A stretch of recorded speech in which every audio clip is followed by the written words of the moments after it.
Habang patindi ng patindi ang init, pababa naman ang pababa ang tubig sa Angat Dam. At kung magpapatuloy yan, posible raw ipatigil muna ang supply ng tubig pang-irigasyon. Pati supply ng inuming tubig natin, posible raw maapektuhan. Nakatutok si Cesar Apolinario. Mas bumilis ang pagbaba ng tubig sa Angat Dam sa Bulacan dahil sa labis na init nitong mga nakalipas na araw.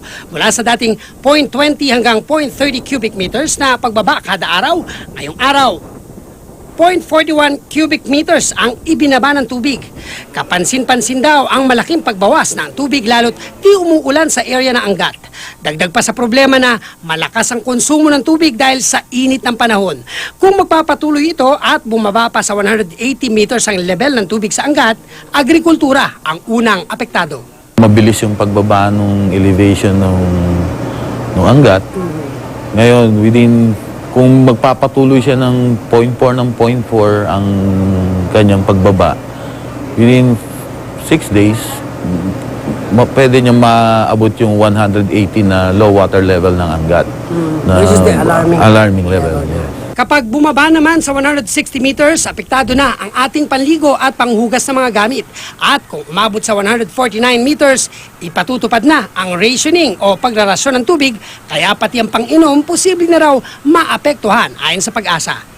Pinangangambahan pa ang pagdating ng El Nino sa Hunyo na posible pang makaapekto sa Angat.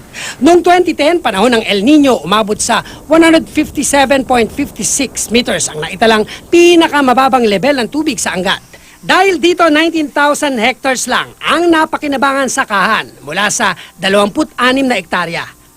Kung susumahin, aabot sa 295,000 na kaban ng bigas o 14,760,000 na kilo ng bigas ang dapat sana ay nasaka noon. Sagot ng National Irrigation Authority o NIA, kung mahihinto ang pagsusupply ng tubig sa irigasyon sa ngayon, ay wala naman daw magiging problema dahil may mga nakakasanang solusyon ang mga magsasaka. 2 probinsya sa Luzon ang apektado sakaling matuloy ito, ang Bulacan at Pampanga, na may 26,000 hectares ng lupa na kailangang serbisyuhan. Mabuti na lang at may pangbala pa ang mga magsasaka dahil may tubig pa sa Bustos Dam na konektado rin sa Angat. Yun nga lang, mararamdaman pa rin ang epekto nito sa mga susunod na buwan. Ang magiging problema lang namin, pagdating ng wet season, doon kami lumulubog eh. Yung part na yon may lumulubog. So kung medyo humaba ang cropping calendar, napatanim sila yung mga July, medyo aabutin naman sila ng lubog. So doon magkakaroon ng problema. Ang Napocor magsisimula na raw ng cloud seeding sa Angat Dam, pero nagbabala ito na hindi 100% nagagana ito at mapapataas ang level ng tubig. The rate of success, it's not 100% na dun siya mismo babagsak, no?